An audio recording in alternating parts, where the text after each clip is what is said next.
네, 문재인 대통령의 소통 행보가 연일 화제가 되고 있는 가운데 오늘은 기자들과 함께 북악산 등산길에 올랐습니다. 조금 전 청와대 관저로 입주도 마쳤는데요. 네, 오늘 이 시간 이현종 문화일보 논설위원, 강석진 전 서울신문 편집국장 두 분과 자세한 소식 짚어보겠습니다. 어서 오세요. 어서 오십시오. 안녕하십니까. 예.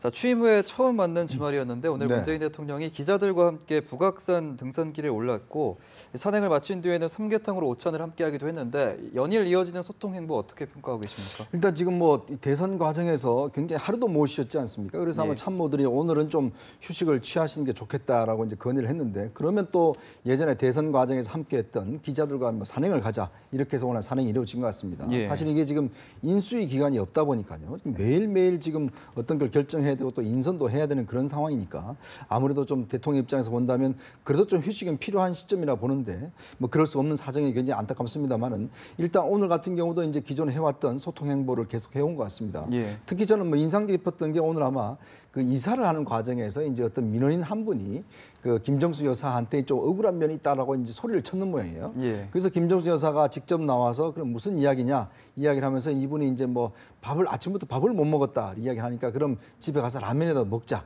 이래서 손을 잡고 이제 집에 데리고 가서 예. 그러니까 라면을 줬던 모양입니다. 그래서 이분이 굉장히 이제 그 감동을 하는 그런 모습 보여줬는데 아무래도 이제 그 정권 초기에 국민들과 소통하는 모습 자체를 통해서 이제는 예전과 좀 다른 모습으로 보여주는 것 자체가 상당히 인상 깊었습니다. 예. 예, 이전 정권에서는 조금 찾아보기 힘든 풍경이었는데요. 조금 전에 문재인 대통령 부부가 청와대 관저로 입주를 했습니다.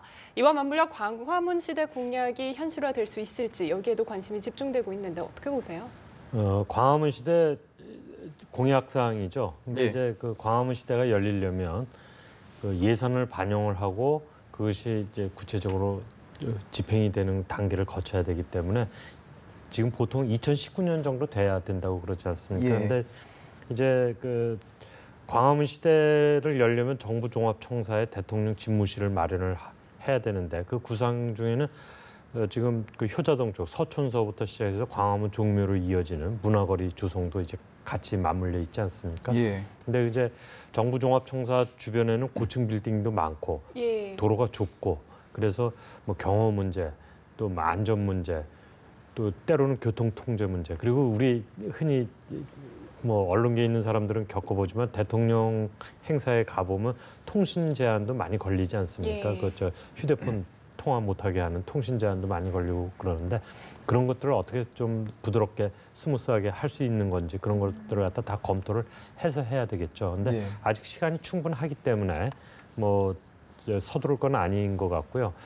저는 개인적으로 지금 문재인 대통령이 지금처럼 소통 행보를 계속하고 그 소통이 이제 뭐 언론과 하고 야당과 하고 예. 뭐 국회와 하고 이런 소통이 원만하게 된다고 한다면 예. 굳이 정부종합청사에 가가지고 거기서 북닥북닥 해야 되는 건지 예. 그거는 청와대에 계셔도 그렇게 소통만 계속 잘할 수 있으면 청와대에 계셔도 되는 거 아닌가 예. 개인적으로는 그렇게 생각을 합니다만은 예. 광화문 시대 뭐 공약을 하신 거니까 여러 가지 제반 사항을 잘 검토를 해서 추진했으면 좋겠습니다. 예, 실질적인 소통이 중요할 텐데 지금 초반 행보가 소통과 통합에 맞춰져 있고 역대 정부와는 좀 많은 차이를 보여주고 있긴 한데 이 소통을 제외하고는 또 어떤 차별점을 좀 찾아볼 수가 뭐 있을까요? 가장 큰 특징은 일단 이제 청와대 그 비서진과 내각의 관계 설정이겠죠. 예. 예. 우리가 그동안 보면 사실은 이제 청와대가 권력의 굉장히 중심에 있었지 않습니까? 그 예. 내각 같은 경우는 뭐 이제 집행하는 하부기구가 돼 버렸고 사실 뭐 대통령도 청와대 참모들하고도 뭐 잘 안 만나겠지만 또 내각의 장관들하고는 뭐 거의 만나지 않는 이제 항상 어떤 청와대 우위 내각의 밑 이런 어떤 형식으로 이제 그동안 해왔다라면 지금 문재인 대통령의 첫 번째 인사 내용을 보면 이제 청와대는 철저히 내각과의 어떤 소통 창구 이런 역할로서 이제 한정하는 것 같아요. 그러니까 예. 지금 직제 개편 이루어진 거 보면 일단 임종석 그 비서실장 임명이라든지 이런 걸 보면 예. 아무래도 이제 그 청와대 비서실 자체를 이제는 내각의 어떤 중심으로 이끌어가면서 예. 청와대는 여기에 어떤 봉사하는 소통 기구 이걸로 이제 만들어지는데 물론 초기에는 다들 이렇게 해 왔습니다. 예. 그렇지만 이게 이제 점점 시간이 가면 갈수록 내각의 힘이 떨어지고 그 대통령이 왜냐하면 장관들 잘 만나지 않으니까 청와대 힘 자체 커지는 이런 현상들이 반복돼 왔거든요. 그러니까 이런 현상들을 실질적인 어떤 그 방지하기 위해서는 대통령이 장관들을 자주 만나야 됩니다. 그렇다 보니까 아무래도 이제 이낙연 후보자의 역할이 굉장히 중요한 것이거든요. 앞으로 이제 내각 인선이 이제 곧 되겠지만 앞으로도 국정 운영의 중심이 이렇게 이제 내각 중심으로 간다는 것을 구체화하기 위해서는 앞으로 대통령이 이제 좀 시간이 가더라도 청와대 비서실의 의존도를 낮추고 즉 내각 장관들과 소통을 활성화하면 이제 그런 현상들이 좀 자연스럽게 되지 않겠는가 했는데 이거는 물론 이제 앞으로 지속 가능한지 여부는 이제 좀 더 지켜봐야 될 것 같습니다. 예. 그리고 또 정권 초부터 검찰 개혁 드라이브를 예고를 했는데 뭐 임을 위한 재창곡, 임을 위한 행진곡을 재창하거나 뭐 국정교과서 폐지, 이른바 박근혜 전 대통령의 정책들을 뒤집고 있는 상황이거든요. 이런 행보에 대해서는 어떻게 평가하세요? 저는 그 대답하기 앞서서 뒤집기라는 표현이 좀 이렇게 목에 딱 걸리는데 전 뒤집기라고 생각하지 않습니다. 왜냐하면 이게 파사 현정 지금 하고 있는 단계다 이렇게 생각합니다. 잘못된 걸 바로잡는 것이지 그 원래 뭐 제대로 돼 있는 걸 이렇게 뒤집는 건 아니라고 생각을 하고요. 그 이유는 조금 이따 이제 설명을 드리겠습니다만은 하여튼 그 표현상으로는 비정상의 정상화 내지는 파사 현정이라고 저는 표현을 하고 싶고요. 예. 국정교과서 문제와 관련해서는요. 검정 시스템 하에서도 우익 쪽에서 자기네들이 갖고 있는 역사관을 갖고 좋은 검정 교과서를 만들어서 시장에다 내놓으면 됩니다. 예. 그래서 채택이 되면 되는 거 아닙니까? 예. 그 우익 보수 우리나라 보수 세력들이 시장이란 단어를 얼마나 좋아합니까? 그 교과서 시장에 좋은 교과서 내놓으면 되고 그것이 채택되면 되는 것이죠. 그걸 무리하게 국가의 힘을 빌려가지고 잘하는 학생들한테 역사 인식을 갖다 한 방향으로 결정 지으려고 그러는 것 자체가 지금 우리나라 같은 사회에서는 좀 받아들이기 어려운 거였기 때문에 무리한 일을 갖다 애시당초 추진을 했던 것이죠. 그리고 임을 위한 행진곡도 그 못 부르게 하는 게 이상한 거죠. 합창은 되고 재창은 안 된다. 그 무슨 차이를 우리는 둘 수가 있나요? 그리고 거기 계신 분들이 다 원하는 건데 그것도 저는 그 임을 위한 행진곡이 5.18 행사 때 불려지는 걸 갖다 막겠다는 발상 자체가 좀 문제가 있었다. 특히 그걸 막으면서 내놓는 논리 중에 하나가 그 임을 위한 행진곡 중에 이미 북한의 수령을 갖다 뜻하는 거라고 그런 말들도 이제 많이들 했었는데 그거는 도대체가 근거도 없고 받아들일 수 없는 황당한 주장이었던 것 같습니다. 그래서 그런 황당한 근거에 기반을 두고 정부가 뭐 노래를 부르네 못 부르네 규정 짓는 것 자체가 좀 저는 문제가 있었다고 보고요. 그리고 그 지금 검찰 개혁 문제도 그 지금 정윤회 문건 뭐 여기서부터 지금 출발해서 가지 않습니까? 저는 검찰 개혁은 이번 대선에서 거의 모든 후보들이 공약으로 내걸었습니다. 검찰이 수사권과 기소권을 독점하고 그 독점된 권한을 갖고 대통령의 권력에 아부를 하면서 그 독점된 권한을 행사하지 않았습니까? 자의적으로. 그래서 우리나라 기득권 세력을 보호하는데 그 집중적으로 역할을 했기 때문에 국민들의 법 준수 감정이 현저하게 약화가 되어 왔습니다. 그래서 이 검찰 개혁은 불가피하고요.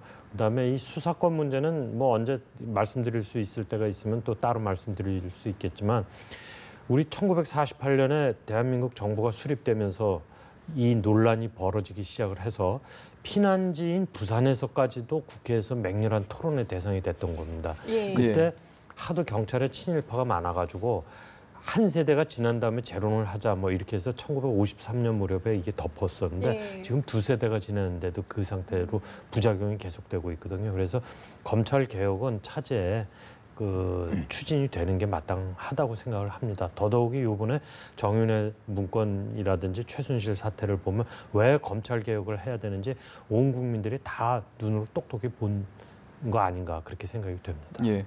말씀해 주셨지만 문재인 대통령이 최순실 국정농단 사건 재수사를 지시를 하니까 조국 민정수석이 정윤회 문건부터 진상조사하겠다 이렇게 밝혔거든요. 청와대 측에서는 확대 해석을 경계를 하고 있긴 한데 자유한국당 층에서도 반발이 좀 있고 좀 의견이 분분한 상태예요. 그렇죠. 이게 지금 이제 아마 대통령의 말 자체가 이제 공개가 되면서 이게 확실히 그 국정농단 사건을 뭐 재수사를 지시한 거 아닌가 뭐 이런 이제 의혹들이 나오고 있는데 뭐 충분히 그런 어떤 의혹을 갈 만큼 대통령 발언 자체만 보면 그렇습니다만은 지금 이제 국정농단 사건은 지금 재판이 진행 중인 상황이거든요. 그런 상황에서 지금 뭐 특별히 새롭게 어떤 나오는 게 없다라면 이게 재수하기가 상당히 힘든 구조입니다. 예. 그러니까 아마 대통령이 강조한 것은 이 특검과 검찰 수사 과정에서도 사실 수사를 못했던 이제 민정수석실의 어떤 이 직무유기 문제, 또 예를 들어서 이제 수사를 갖다가 어떻게 좀 방해하려고 했던 문제들 이런 것을 좀 한번 다시 발언하면 저는 그런 취지로 이해를 하고 있습니다. 왜냐하면 지금 우병우 민정수석실 체하에서 특검도 검찰도 사실 이 부분을 제대로 수사를 못했거든요. 예. 민정수석에서 압수수색도 못하면서 이제 이런 부분에 대해서는 지금 현재 국회 내에서도 지금 그 우병우 특검법이 발의가 돼 있습니다. 이제 그렇기 때문에 아마 조국 수석 입장에서 본다면 왜 민정수석실에서 이 문제를 이제 했느냐, 그리고 왜 검찰총장이나 또 그 검찰국장과 수차례에 걸친 통화 내역 도대체 왜 했느냐 이 문제고, 아마 이거를 이제 하겠다는 것은 검찰을 뭔가 개혁하기 위해서는 뭔가 현재 했던 그 있는 검찰 중에서 우병우 수석께 협조했던, 즉 검찰의 기존 권력에 협조했던 이 사람들을 좀 더 가려내겠다, 아마 그런 취지로 이야기한 것이 아닌가 좀 저는 해석을 해봅니다. 예. 예. 한편 문재인 대통령이 청와대 참모진 인사는 서두르는 한편 내각 구성에는 속도를 조금 조절하는 모습입니다. 통합형 내각이 필수 동력이 되는 만큼 아무래도 고민이 좀 깊을 것 같은데 야당 인사 기용 가능할까요? 지금 이제 비서실장서부터 시작해서 청와대 진영부터 짜지 않았습니까? 그리고 지금 현재도 정책실장하고 안보실장이 누가 되느냐가 초미의 관심사죠. 그러니까 예. 내각이 약간 좀 후순위로 지금 예. 작업이 이루어지고 있는 건데, 그거는 아마 가장 큰 이유가 두 가지라고 생각을 합니다. 하나는 이낙연 총리 지명자가 총리가 되면 재청권을 행사해야 되는 문제하고 관련이 있을 수 있겠습니다. 예. 이낙연 총리 지명자가 지금 상태에서 재청권을 행사할 수 있냐 없냐에 대해서는 여러 가지 논란이 있지 않습니까? 가능하다는 이야기도 있고 가능하지 않다는 이야기도 있고, 그런데 여하튼 황교안 총리 사표는 수리가 됐고요. 그런 상태에서 이 재청권 행사를 갖다가 안 했는데 내각 명단이 자꾸만 나온다는 거는 좀 처음서부터 뭐 헌법을 위반하는 거냐 이런 논란을 불러일으킬 수가 있겠고요. 그다음에 지금 말씀 주신 대로 통합형 내각이 된다 그런다면 예. 어느 당과 어느 야당 인사와 이제 입각 문제를 갖다 논의를 해야 되지 않습니까? 그런데 보시다시피 박영선 의원이 며칠 전에 뭐 특정인을 거명을 하면서 뭐 들어올 수 있겠다 그러니까 당장 야당이 반발을 하고 있지 않습니까? 그 야당 반발의 내용은 뭐냐면, 야당 인사가 입각을 하려면 예. 이거는 협치인데, 협치가 되려면 공동의 목표, 공동의 정책을 놓고 당 대 당 협의를 해서 우리 목표와 정책이 이러함으로 누가 들어가서 어느 자리에서 일을 해야 되겠다라고 하는데 합의가 이루어진 다음에 입각을 해야 되는 것이지, 예. 한 사람 한 사람 뽑아가면 그거는 빼내기, 인사 빼내기에 불과한 거 아니냐, 예. 그렇게 이제 반발을 하고 있는 건데 타당한 지적 아니겠습니까? 그래서 지금 만일 문재인 정부가 야당 인사 기용을 갖다가 하려고 한다면 야당 전체와 그 해당되는 야당과 어느 정도 협의를 거쳐야 되는 문제가 아닌가, 예. 그런 점을 갖다 좀 의식하고 있는 거 아닌가, 그 두 가지로 저는 생각을 하고 예. 있습니다. 자, 이런 가운데 이제 정치권에서 정계 개편 시나리오가 여러 가지가 좀 나오고 있는데, 민주당은 이제 국민의당과 뿌리가 같다면서 흔들고 있고, 또 자유한국당은 바른정당의 보수 대통합을 강조하고 있는 상황입니다. 한편으로 이제 국민의당과 바른정당 사이의 통합 또는 연대 얘기가 좀 오가고 있는데, 어떤 시나리오가 좀 가장 현실성이 그러니까 있을까요? 지금 이제 선거 끝났기 때문에 아무래도 이제 제반 정치 세력들이 이제 앞으로 그럼 어떻게 할 것이냐, 이 문제와 관련해서 이제 서로 이제 뭐 합종 연행의 문제가 논의가 되는 것인데, 현실적으로 이제 지금 보면 더불어민주당 입장에서 보면 안정적인 국정을 운영을 위해서는 현재 120석 갖고는 힘들다는 것이거든요. 예. 그렇기 때문에 뭔가 정책 연대나 대연정이 필요할 것이 아니냐라는 이제 그런 게 이미 논의가 되어 왔죠. 근데 그 가장 이제 첫 번째 대상은 일단 이제 아마 국민의당이 될 겁니다. 왜냐하면 지역적으로도 상당히 이제 그 호남이라는 그런 지역적 특성도 있고, 이번 선거에서 사실 호남에서 거의 뭐 문재인 후보가 6대3 비율 정도로 이제 승리를 했지 않습니까? 예. 그리고 또 지금 이낙연 지사를 호남 출신들 왔고, 또 비서실장도 지금 호남 출신이 왔고, 이제 그런 면에서 본다라면 국민의당 의원들이 상당히 고민이 많을 겁니다.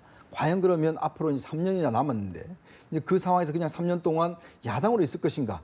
아니면 그래도 이제 그 호남 지역의 어떤 그 정권 교체 또 어떤 정권을 협조를 해라라는 그런 어떤 여론 이런 것을 이제 감안해서 민주당과 함께 할 것인가 예. 아마 현실적인 고민이 될 거예요. 근데 문제는 이제 주승용 지금 원내대표가 일단 지금 바른정당하고 이제 합종 연행하는 걸 이제 이야기를 할 것 같은데 저는 이건 현실적으로 힘들다고 봅니다. 왜냐하면 바른정당하고는 지지 기반도 일단 다르고 정책도 다르고 그 두 당이 합당한다고 해서 뾰족하게 무슨 뭔가 새롭게 할 수 있는 의석이 플러스 되는 것 이외에는 별로 그렇게 의원들한테 영향을 미치는 게 없어요. 예. 그리고 과연 그럼 안철수 후보와 유승민 후보가 함께 한다? 저는 이 시나리오가 그렇게 썩 어떤 어울리지 않는 시나리오라고 보거든요. 예. 그런 측면을 본다면 오히려 현실적으로는 민주당과 국민의당이 함께 하는 것 시나리오인데 여기는 이제 안철수 후보가 좀 걸림돌이 되겠죠. 예. 그리고 이제 자유한국당과 바른정당인데 여기도 사실은 제가 볼 때 힘든 것 같아요. 왜냐? 지금 사실 유승민 후보가 지금 홍준표 전 후보와 함께 할 수 있겠는가라는 그런 생각을 해보거든요. 이거는 아마 홍준표 후보가 당대표가 된 다음에 어떤 개별적인 그런 차원이 될 것인데 지금 상황으로 봐서는 일단 힘의 중심이 일단 여당에 있기 때문에 예. 여당 중심으로 뭔가 좀 끌려갈 수밖에 없는 상황이고 다른 당과의 합당은 제가 볼 때 현실적으로 상당히 힘들어지는 국면이 아닌가라는 좀 전망입니다.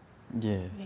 네, 오늘 두 분 말씀 여기까지 듣겠습니다. 오늘 말씀 고맙습니다. 고맙습니다.